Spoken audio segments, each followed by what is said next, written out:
Video பார்க்குற எல்லாருக்கும் வணக்கம் நண்பா. இது உங்கள் ரெஸ்லிங் பீஸ் தமிழ். நான் உங்கள் ரகு.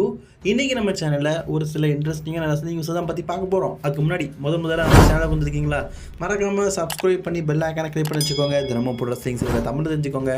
நட்புக்காக லைக் பண்ணிக்கோங்க நண்பா. Sexy red hip hop singer அவங்க பார்த்தீங்கன்னா வரப்போகிறாங்க ஸ்மாக்டவுனுக்கு அப்படிங்கிற மாதிரி சொல்லியிருந்தோம்ல. அந்த அம்மாவும் பார்த்தீங்கன்னா வந்தது ஜாகார்களுக்கு ஒன்று விட்ட அத்தை பொண்ணு மாதிரி பஞ்சு முட்டாய் கலரில் முடிய வச்சுக்கவங்க தான் இந்த செக்ஸி ரெட். ஸோ இவங்க இன்றைக்கி பார்த்தீங்கன்னா என்எக்ஸ்டிக்கு வந்திருந்தாங்க. வந்து என்எக்ஸ்டியோடைய உமன்ஸ் நார்த் அமெரிக்கன் சாம்பியன்ஷிப்பை இன்ட்ரடியூஸ் பண்ணாங்க. அட அட அட அட அட உமன் டிவிஷனில் first ever mid card championship யார் வின் பண்ண போகிறான்னு தெரில. அது மட்டும் இல்லாமல் செக்ஸி பாய் அந்த சாங்குக்கு பார்த்தீங்கன்னா ஷான் மைக்கிள் கூட சேர்ந்து அடால் குடாலாக பார்த்தீங்கன்னா ஒரு டான்ஸையும் போட்டுக்கிறாங்க. ஷான் மைக்கிள், நீ இன்னும் அந்த பழைய ஞாபகத்தை மறக்கலையா? அமால் டுமால் குமால் குமால்னு சொல்லிட்டு ஆடிக்கிட்டு இருக்கிற. சரி, அதாவது ஓகே, இந்த பொண்ணுக்கு வயசு பார்த்திங்கன்னா 23 தான். 23ன்னு சொல்லிட்டு பார்த்தா எவனாலையும் பார்த்திங்கன்னா சொல்ல முடியாது. ஒரு 38 வயசு லேடி எந்த அளவுக்கு இருப்பாங்களோ அந்த மாதிரி ஒரு ஆன்டி மாதிரி இருந்துக்கிட்டு பாடா பார்த்திங்கன்னா இந்த அம்மா பண்ணிக்கிட்டு இருக்குது.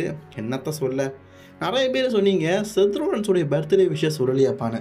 ஆமாம், 2 time WWE champion, 2 time universal champion, 2 time united champion, 2 time intercontinental champion, 6 time tag team champion, 2014 money in the bank winner, 2019 royal rumble winner, 19வது கிராண்ட் ஸ்லாம் சாம்பியன், ட்ரிபிள் கவுண்ட் சாம்பியனாக 29 இருக்கிறவர்.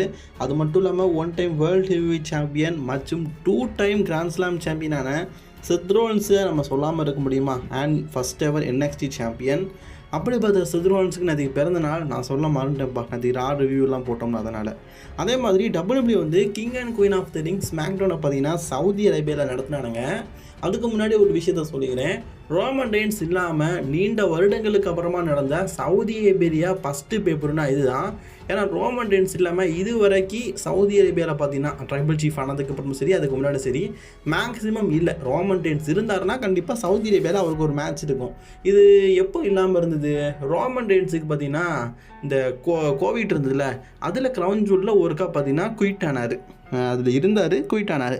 மற்றபடி எல்லா க்ரௌன் ஜூல்லையும் சரி, எல்லா சவுதி அரேபியா பேப்பர்லையும் சரி Roman அண்ணன் பார்த்தீங்கன்னா இருப்பார்.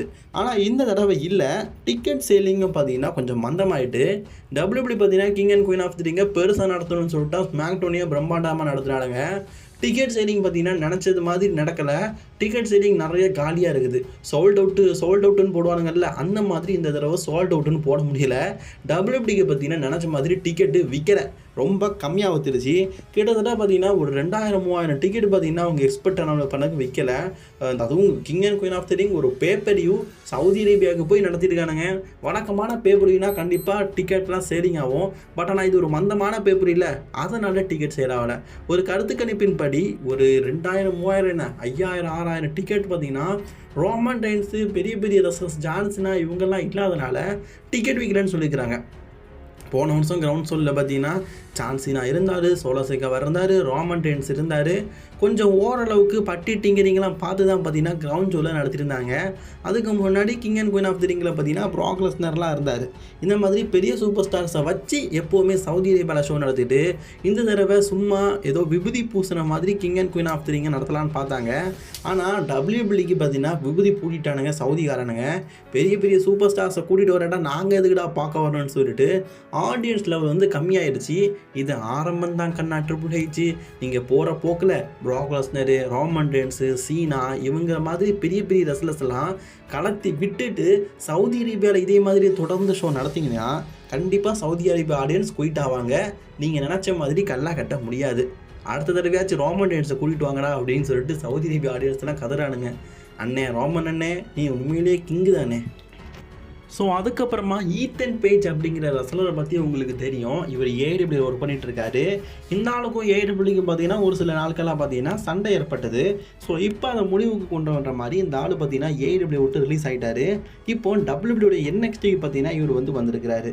WWE பார்த்தீங்கன்னா இன்றைக்கி NXTயில் சாம்பியன்ஷிப்பை தூக்கி காட்டியிருக்காரு. அதுவும் NXT சாம்பியன்ஷிப்பை இப்போ அந்த லெவலுக்கு கொண்டு போகிறனா கவலைப்படாதீங்க. பலியாடு தான் நம்ம NXT சாம்பியனான ட்ரிபிள் எம்ஸை எப்படியும் ஒரு 100 நாளாக சாம்பியன் வச்சுப்பானுங்க.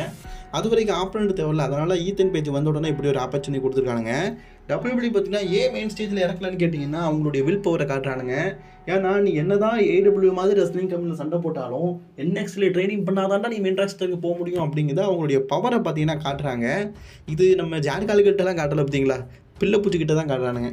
அது மட்டும் இல்லாமல் இன்றைக்கி பார்த்தீங்கன்னா TNA சாம்பியன் வந்து NXT சாம்பியனை வந்து சேலஞ்சர் பண்ணியிருப்பாங்க.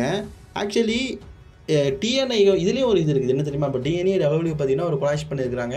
ஸோ அவங்க பார்ட்னர்ஷிப்பாக இருக்கிறாங்க அப்படின்னா இந்த NXT சாம்பியனுக்கு பதிலாக டேரெக்டாக உமன் சாம்பியனை மெயின் ராஸ்டரில் உமன் சாம்பியனை சேலஞ்ச் பண்ண வைக்கலாம். அதை பண்ணாமல் ஏன் NXT சாம்பியனை சேலஞ்ச் பண்ணுற மாதிரி பண்ணுறாங்கன்னா மெயின் ஷோக்கு ஆடியன்ஸ் அதிகம், ஷோவை நிறைய பேர் பார்ப்பாங்க, வியூவர்ஷிப் அதிகம். இப்போ TNA சாம்பியனை கொண்டு போய் ஒரு உமன் சாம்பியன்ஷிப்பாக சேலஞ்ச் பண்ண வச்சு அதில் இவங்க தோத்தாலும் ஜெயித்தாலும் சரி இவங்க பேர் அதிகமாகும். அப்போது ஆட்டோமேட்டிக்காக TNA வியூவர்ஷிப் அதிகமாகும். இவங்களே வாலண்டரியாக பார்த்தீங்கன்னா வளர்த்து விட்ட மாதிரி ஆகும். இதுவே NXTயும் TNAயும் ஓரளவுக்கு கிட்டத்தட்ட இது பார்த்தீங்கன்னா ஒரு 3 லட்சம் 4 லட்சம் பேர் பார்ப்பாங்களா, இதை வந்து கிட்டத்தட்ட பார்த்தீங்கன்னா ஒரு 5 லட்சம் 6 லட்சம் பேர் பார்ப்பாங்க. இவங்களை தூக்கி மெயின் ராஸ்டரில் வச்சா மெயின் ராஸ்டருக்குலாம் இவங்களுக்கு தெரிஞ்சிடும். அது மட்டும் இல்லாமல் இவங்க அதர் ரெஸ்லிங் கம்பெனி போனால் பாப்புலர் ஆகிறாங்கல்ல, அதனால தான் NXTலேயே வச்சு குமுக்குறாங்களாமா. சரியான டெக்னிக் தாங்க இதெல்லாம். ஸோ ஃபைனல் நியூஸுக்கு வந்துட்டோம். நம்ம மார்க் ஹென்ரியை பற்றி தான். WWEல ஒரு காலத்தில் பார்த்தீங்கன்னா மார்க் ஹென்ரியை பார்த்து உச்சா போகாத குழந்தைகளே கிடையாது. அந்த அளவுக்கு கொன்ற முகத்தை கொண்டவர் தான் மார்க் ஹென்ரி. AEWல ஒரு மிகப்பெரிய பிரச்சனை பார்த்தீங்கன்னா அவருக்கு ஏற்பட்டிருக்குது. மார்க் ஹென்ரியை பார்த்தீங்கன்னா என்னப்பா நீங்கள் உங்கள் கிரியேட்டிவ் டீமில் போட்டிருக்கணும் அப்படின்னு சொல்லிட்டு ஒரு சில இஷ்யூஸ் எல்லாம் பார்த்தீங்கன்னா வந்துருக்குது. ஸோ மார்க் ஹென்ரி இப்போ பார்த்தீங்கன்னா AEWல ஒர்க் பண்ணிட்டு இருக்காரு, பேக் ஸ்டேஜில் ப்ரொடியூசர் இருக்காரு அப்படிங்கிறது தெரியுமே. சண்டை வந்ததுனால இப்போ 2 நாளைக்கு முன்னாடி பார்த்தீங்கன்னா AEW குயிட் பண்ணிவிட்டு உங்கள் சொத்தும் வேண்டாம் உங்கள் சுகமும் வேண்டாம் தாங்கு தக்கரான்னு சொல்லிட்டு தீ மியூசிக்கை போட்டுட்டு வெளியே வந்துட்டார். இப்போ WWE பார்த்தீங்கன்னா மார்க் ஹென்ரிக்கு ஆஃபர் பண்ணியிருக்குது. பிகாஸ் AEWல பார்த்தீங்கன்னா ஒரு சில முக்கியமான மேட்சஸ் MJFோட ஸ்டோர் லைனு, CM Punkோட ஸ்டோர் லைன்லாம் ரொம்பவே நல்லாயிருக்கும். ஸோ அது ப்ரொடியூஸ் பண்ணதுன்னு கேட்டிங்கன்னா மார்க் ஹென்ரி தான்.